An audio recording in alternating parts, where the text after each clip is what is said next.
नमस्कार, बहुत बहुत स्वागत है आपका स्टार सिटी न्यूज़ में। इस वक्त हमारे साथ मौजूद हैं एडवोकेट हैं मनोज सागर जैन जी। आइए इनसे बात कर लेते हैं।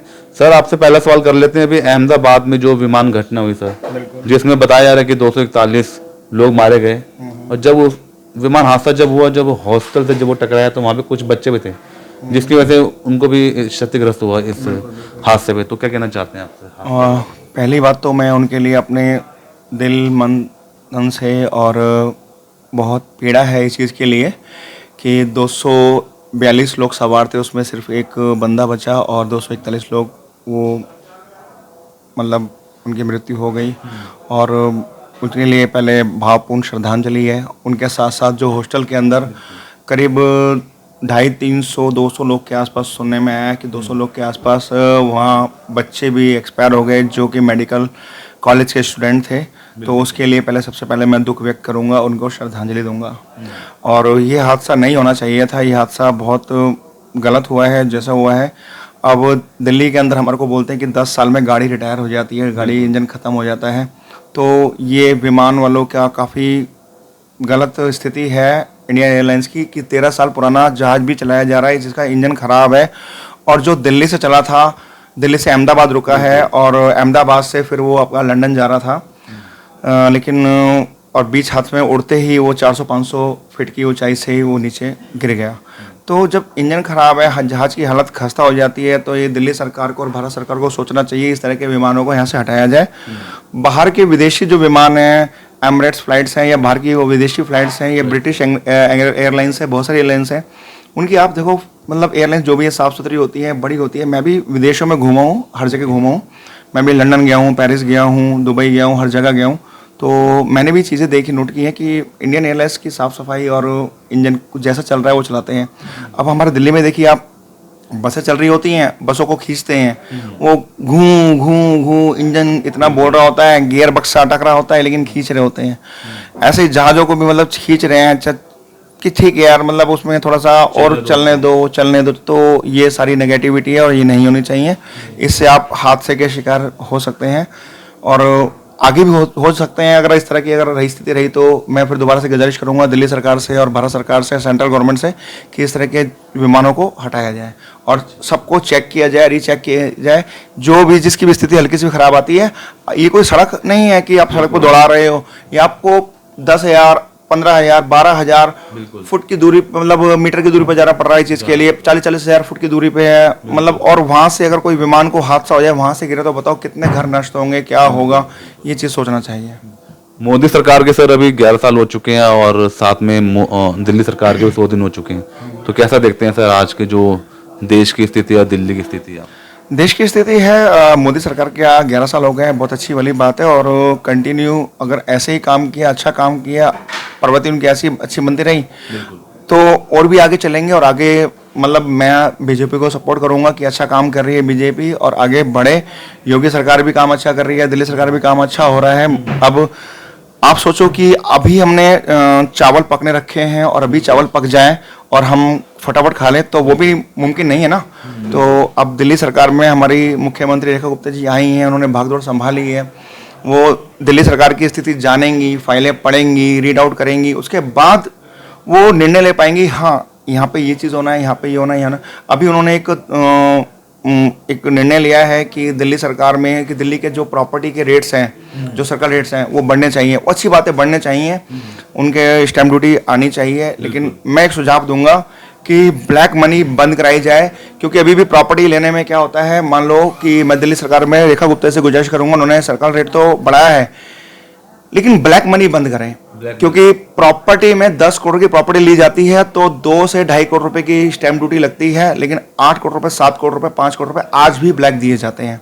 तो ब्लैक ना दिए जाए, स्टैम्प ड्यूटी भले ही 5% या 7% से हटाकर, लेडीज पे 5% है और जेंट्स पे 7% है, वो हटाकर 1% कर लें या 1.5% कर लें, लेकिन उनसे पूरा पैसा वाइट का लिया जाए। अगर 10 करोड़ की प्रॉपर्टी नाम में हो रही है तो 10 के 10 करोड़ रुपए वाइट में ही जाए।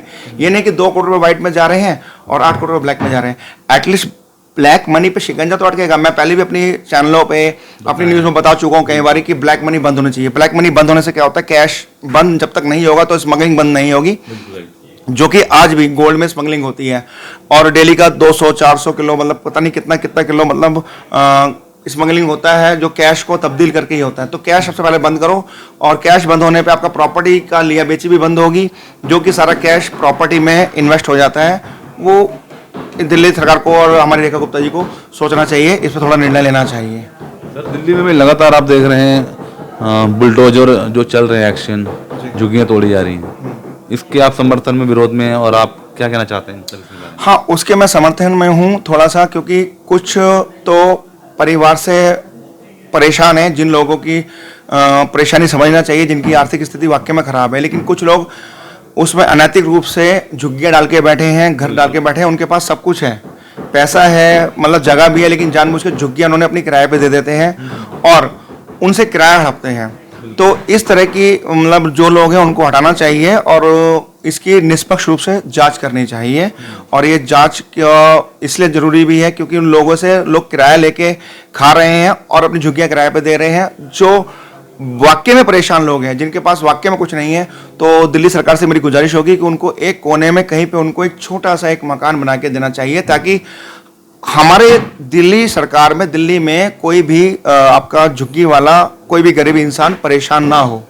ये मेरी रिक्वेस्ट रहेगी, गुजारिश रहेगी। जगह जगह जो इंक्रोचमेंट है, जैसे रेडी पटरी वाले हैं, हाँ, उनके वजह से भी कई हादसे, इंसिडेंट कई जगह पे देखे गए। बिल्कुल, मैंने पहले भी इस वीडियो में कई बार वीडियो में बताई है आपको। एक मेरा चैनल भी है सागर एक लहर, उसमें भी मैंने काफ़ी वीडियो डाली है, बोला भी है कि बीच में लोगों ने ट्रैफिक इतना लगा रखा है, आप कहीं पे भी चले जाओ, लेफ्ट साइड पे चाहे राइट साइड पे, लोग बागो अपनी गाड़ियां लगा देते हैं। और मेरे हिसाब से उन गाड़ी वालों के चालान होने चाहिए 25,000 रुपये का चालान। अच्छा, हाँ एग्जैक्टली, क्योंकि कम चालान में क्या होता है, लोक अदालतें बनी हुई हैं, लोग कहते हैं ठीक है लोक अदालत में पैसा भर देंगे, अगर 10,000 का चालान है, 1,000 रुपये में काम हो जाएगा तो बच जाएंगे, कोई बात नहीं, 1,000 रुपये वकील भाई को दे देंगे, 1,000 रुपये का चालान हम भुगत लेंगे, 2,000 रुपये में नुकसान 10,000 का कवर कर लेंगे। तो मेरा मानना ये है, मेरा मतलब दिल्ली सरकार से, रेखा गुप्ता जी से ये गुजारिश है कि जितनी भी साइडों में गाड़ी खड़ी होती है, सबको क्रेनों से टॉचिंग करवाओ और उनको सबको सीज कर दो, 25,000 रुपये मिनिमम चालान कर दो। अदरवाइज हर गाड़ी पे एक चालान का रेशो बांध दो।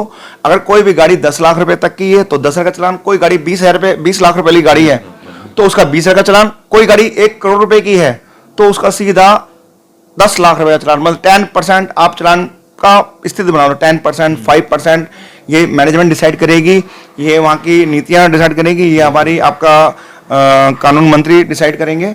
तो उसमें कुछ इस तरह के इम्पोज कर दो कि ताकि वो बंदा वहाँ पे गाड़ी न लगाए। गाड़ी लगाने से बहुत नुकसान होता है। किसी बंदे को हॉस्पिटल जाना है तो गाड़ी में रश मिलता है, ट्रैफिक जाम मिलता है दिल्ली के अंदर, उससे कोई बंदा हॉस्पिटल जा रहा है तो उसकी डेथ होने की संभावना होती है। डॉक्टर कहता है अरे आप 10 मिनट 15 मिनट पहले ले आते तो शायद मैं बचा लेता, लेकिन आपको 1 घंटा लेट हो गया। तो कुछ लोग गाड़ी बीच में दम तोड़ देते हैं। ये बहुत अनैतिक स्थिति है और बहुत दुखदायी स्थिति भी है। तो इसलिए मेरी गुजारिश रहेगी दिल्ली सरकार से, रेखा गुप्ता जी से, हमारी मुख्यमंत्री, माननीय मुख्यमंत्री और मेरे केंद्र सरकार से, भारत सरकार से, हमारे मोदी जी से कि इस तरह के गाड़ियों पर चालान किए जाए और रेडी पटरी वालों को भी हटाया जाए। जो रेडी पटरी वालों की बात हो रही थी, रेडी पटरी वाले क्या करते हैं, सारी जगह फुटपाथ पे जगह घेर के बैठे होते हैं। मतलब उन लोगों को भी फ्री का सामान मिल गया। अगर फुटपाथ पे उन्होंने क्या कर दिया, फुटपाथ पे अपनी ठेली लगा ली, फुटपाथ पे अपना पूरा काउंटर लगा लिया, जो 2 लाख रुपए महीने की जगह उनको दुकान मिलती, उन्होंने तो एक तरह से 50,000 महीने में जगह खरीद ली। अब मैं उसका एग्जांपल देता हूँ, वो 25,000 पे क्या करते हैं, सिर्फ आपका एमसीडी वालों को दे देते हैं, दिल्ली सरकार को 25,000 पुलिस डिपार्टमेंट को चला जाता है। तो उनके 2 लाख रुपए की किराए की महीने की शॉप, दुकान, उनको एक तरह से 50,000 महीने में मिल गई। उनको तो अच्छी अर्निंग हो रही है।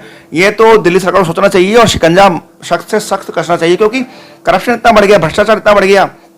इन लोगों की, मैंने दोबारा कहूंगा, पहले वीडियो में बोल चुका हूं, अब भी बोल रहा हूं, इनकी सैलरी अगर 10 लाख भी होगी ना, 50 लाख भी होगी, तो इनको मतलब घूस खाने की आदत पड़ चुकी है और ये बिना घूस के नहीं रह सकते हैं।